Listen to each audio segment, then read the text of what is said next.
Nice launch trajectory and countdown net. Pad is clear. 10, 9, 8, Launch auto sequence has started. 6, 5, 4, 3, 2, 1. Go for launch.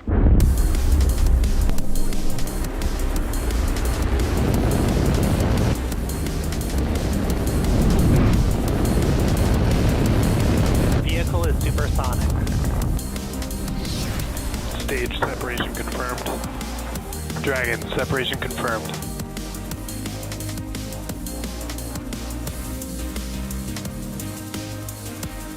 Stage 1 is transonic. Landing legs have deployed. And Falcon 9 has landed. Good afternoon and welcome to our Starlink webcast. Our launch today marks SpaceX's 20th launch of the year and the 47th Starlink mission overall. Now, if you've been following along, you'll know that this is our second Starlink launch in under 24 hours. We lifted off from our West Coast launch pad yesterday, and today we'll follow Falcon 9's ascent from Launch Complex 40 at Cape Canaveral Space Force Station in Florida. Thanks for tuning in. My name is Shiva Bharadwaj. I'm a space operations engineer, and I'll be your host for today's flight. Now, for those of you that are new to our webcast, Starlink is a satellite internet constellation designed and manufactured by SpaceX. It provides high-speed, low-latency internet to people living in remote and rural locations around the globe. The rocket on your screen today will be taking another 53 Starlink satellites into low Earth orbit, which is also known as LEO. Now, on your screen, you might have noticed a fresh coat of paint on this rocket, and that's because unlike most of our previous Starlink missions, we'll be flying a brand new booster this afternoon. It's also worth noting that we will be ending live coverage after this first stage returns to Earth and after second stage engine cutoff, so please keep an eye out on our social channels for confirmation of payload deployment. We'll also leave the mission audio live on our YouTube channel if you'd like to follow along through payload deployment there. Now, for some reason, if we don't launch today, we do have a backup opportunity tomorrow, Sunday, May 15th at 4:12 p.m. Eastern Time. The vehicle on your screen is our Falcon 9 rocket. It's located at Space Launch Complex 40. We prepped this Falcon 9 for launch in our hangar located at the base of the pad, and upon completing final checkouts, rolled it out with the Starlink payload going vertical about 15 hours before liftoff. Pad 40, or Launch Complex 40, is located in Florida at the north end of Cape Canaveral Space Force Station. Now, before SpaceX, that Pad 40 was owned by the United States Air Force and used to launch Titan vehicles from the mid-1960s through Titan's retirement in about 2005. Pad 40 was then leased to SpaceX to support Falcon launches in 2007, and since then we've supported 85 launches from the pad, today marking number 86. Now, as for the rocket, starting from the bottom, we've got the first stage. It's the largest part of the vehicle and responsible for bringing it out of the Earth's atmosphere for repeated trips to space. To date, we've flown 96 flight-proven boosters on numerous missions, but as I mentioned earlier, the booster supporting today's mission is brand new. Now, above the first stage, we have the second stage, connected by an inner stage. The inner stage houses the Merlin vacuum engine, which is connected to the bottom of the second stage. Although very similar to the 9 Merlin 1D engines at the base of the first stage, the Merlin vacuum engine has a much larger nozzle, and that allows the second stage to perform better in the vacuum of space. You might also notice that the second stage resembles the first stage quite a bit. Not only does it look similar, it also has the same diameter, uses the same metal in the tanks, the same computers, the same propellant, and nearly the same engine. This allows us to use similar tooling, design, and systems to essentially build 2 rockets that are more reliable. At the very top of the rocket, we have the payload fairing. The fairing is composed of 2 composite structures. They come together to protect the Starlink satellites until we reach the vacuum of space. Once we get to second engine cutoff, we'll separate the fairing halves and jettison them back to Earth and attempt to retrieve them. Both of the fairing halves protecting our Starlink satellites will be flying for their second time. Following separation from the second stage, we will also be attempting to recover the first stage for its first time on our drone ship named Just Read the Instructions, which is stationed out in the Atlantic Ocean. If we're successful, it'll mark our 120th overall recovery of a Falcon first stage. beautiful day at the Cape today. We're monitoring some weather earlier, but the weather has continued to get better and better, looking towards 80 to 90% chance of go weather. But for some reason we don't lift off today, we will have a backup opportunity tomorrow, May 15th at 4:12 p.m. Eastern Time. We've got a view of the payload fairing and the second stage, and you can see that the clamp arms on the transporter erector have just started to open. The transporter erector is that truss structure you see to the left of the vehicle. Now, the transporter erector was used to roll the Falcon 9 out to the pad and raise it to this vertical launch position. And it also routes the vehicle's fluids, power, and telemetry between the ground systems and both the rockets and the satellite. Shortly here, we'll see the transporter erector retracting away from the vehicle. You can see it on the left-hand side. This is in preparation for launch.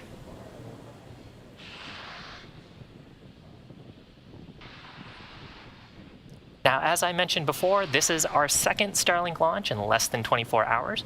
So this weekend, we'll put up just over 100 Starlink satellites to support our growing network. We launch our Starlink satellites into low Earth orbit, both because it's the most responsible thing to do for keeping space clean, but also because it results in better service.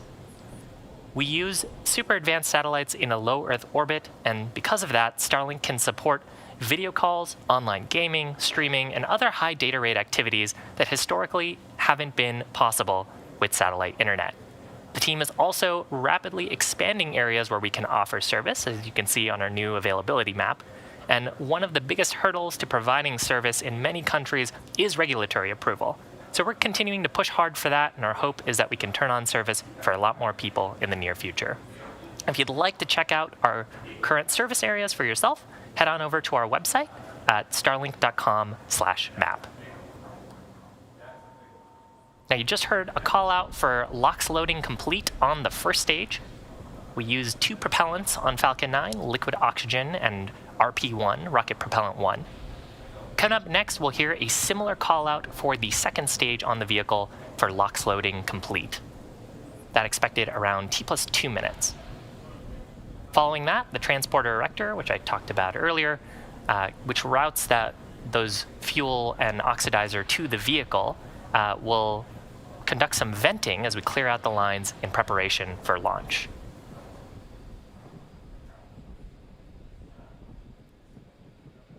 And you can see a little bit of that clouds forming around the vehicle. That's because the tanks are pretty cold right now with that cold, super chilled liquid oxygen. Stage 2 LOX load is complete. Which we just finished loading on the second stage. And so you're seeing the moist Florida air forming literal clouds as it condenses around the vehicle. Ground gas closeouts. With that call out for ground glass closeouts, we've vented the lines in the transporter erector that's causing that big plume of cloud you see right next to the vehicle. Coming up next, about 15 seconds, Falcon 9 will transition into startup. From there, the first and second stages will begin to pressurize for flight, and the vehicle will be autonomous for the rest of the launch. And looking like a clear, beautiful day at Florida for an on-time liftoff. Falcon 9 is in startup. So with that call out, Falcon 9 is autonomous through the rest of the launch. Launch director will give their final go for launch up next. Starlink 415, LD, go for launch. So with that, the LD, or launch director, giving their final go for launch. We're just over 30 seconds to go. Range green, weather green, Falcon looking healthy. With just 30 seconds to go, let's watch Falcon take 53 Starlinks to low Earth orbit.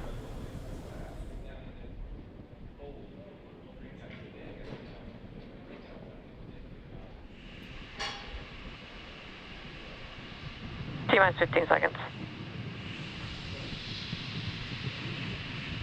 10, 9, 8, 7, 6, 5, 4, 3, 2, 1, 0. Ignition. And liftoff. Go Falcon, go Starlink.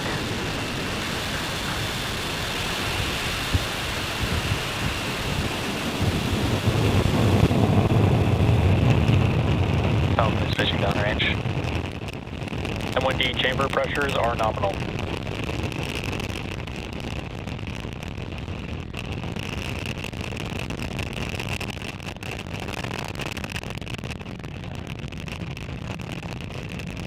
Successful liftoff of Falcon 9 from Space Launch Complex in Florida, bringing 53 Starlink satellites into orbit. This first stage lifting off for its first time. Now, although at liftoff, gravity is pulling straight down on the rocket, as we ascend, we tilt the engines. That's called gimbaling, and we begin to turn the rocket horizontally. So we're still going up, but we're starting to pick up sideways speed away from the pad. This is called a gravity turn.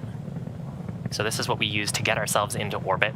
Coming up next, we'll expect a call out for maximum dynamic pressure, or max Q. Maximum aerodynamic pressure.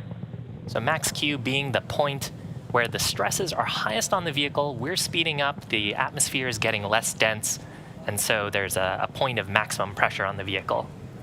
So now that we're through that, it should be easier and easier for Falcon to get into orbit. Now we've got 3 events coming up about a minute from now. The first of those being main engine cutoff, MVAC engine chill, or MECO. That's where we'll shut down all 9 of the Merlin 1D engines in preparation for the next event, which is stage separation, where the first and second stages will separate from one another. First stage continuing back towards planet Earth for recovery, and the second stage continuing on to that third event, second engine start number 1. Nominal. We heard a call out for engine chill beginning on the Merlin vacuum engine that's prepping the turbo pump on the Merlin vacuum in preparation for full propellant flow. Shortly after second engine start of the Merlin vacuum, we'll also have fairing deployment. And once we're in the vacuum of space, we don't need to carry those fairing halves anymore, and we'll bring them back to planet Earth for recovery. So coming up, MECO, stage sep, SES-1.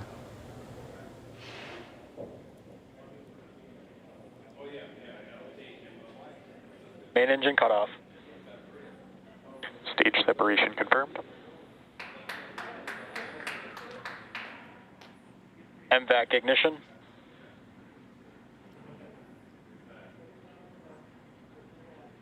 Separation confirmed. Awesome. So those 4 events happening. Maybe we'll get an extra shot of those fairing halves heading back to planet Earth. You can see on the right-hand side of your screen, well, there's the Merlin vacuum and a fairing half. Left-hand side, you can see the first stage is deploying its grid fins with an amazing view of our planet behind it. And we also saw a view earlier of those Starlink satellites getting to see the vacuum of space for the first time.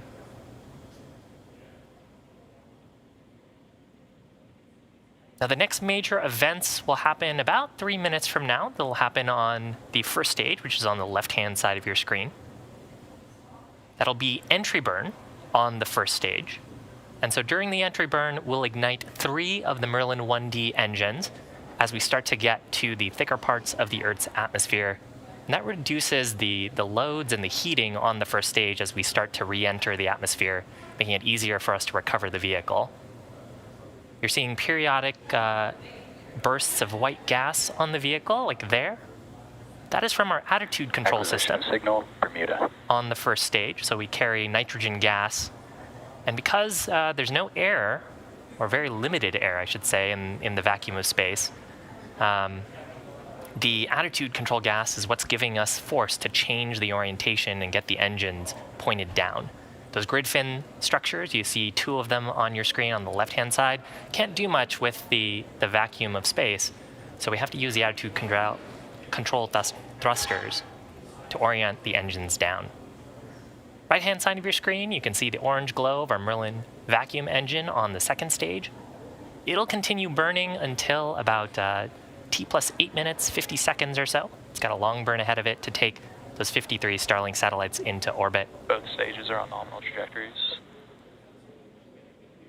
With that call out there, we're hearing from the ground team that both the stages are right where we expect them to be. As a reminder, the first stage is heading to our drone ship named Just Read the Instructions, which is stationed out in the Atlantic Ocean. It's changing its orientation so we can get the engines pointed down for the upcoming entry burn, where we'll ignite 3 Merlin engines. That burn will last about 20 seconds. And that's to slow down the stage in preparation for gliding through the Earth's atmosphere. As we start to pick up density in the Earth's atmosphere, those grid fins becoming more and more effective in controlling the flight path of the booster towards our drone ship. Once we get to the drone ship, just above it, we'll have another burn. That'll be the landing burn, where we'll ignite just 1 Merlin engine, the center Merlin engine. Then we'll deploy the landing legs and hopefully have a soft touchdown on just read the instructions. Second stage burn, continuing to look nominal, taking 53 Starlink satellites into orbit. Now, if you're just joining us, you came at a good time. We're coming up on entry burn on the left-hand side of your screen. Stage 1 FTS has saved. Stage 1 entry burn startup. So nominal start of the entry burn. We're flying through our plume, so we use a carbon-based propellant, hydrocarbon-based propellant.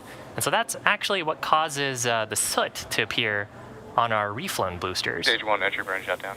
This burn lasting just about 20 seconds, just enough to slow us down as we start getting into the thicker parts of the atmosphere. And from here on, you'll see more action from the grid fins. They'll rotate a little bit to keep the stage on track towards our drone ship. Next major event coming up on the first stage, that'll be the landing burn at about T+8 minutes, about a minute from now. Stage 1 trajectory nominal. That burn lasting about 20 seconds. As we briefly lose the video feed there on the first stage, coming back to a view of the second stage. Now, it's been burning since stage separation, about 2.5 minutes into flight. And it'll continue its burn for about another minute, Stage 1 is transonic. 15 seconds. Targeting shutdown just around T plus 8 minutes, 50 seconds, 9 minutes into flight.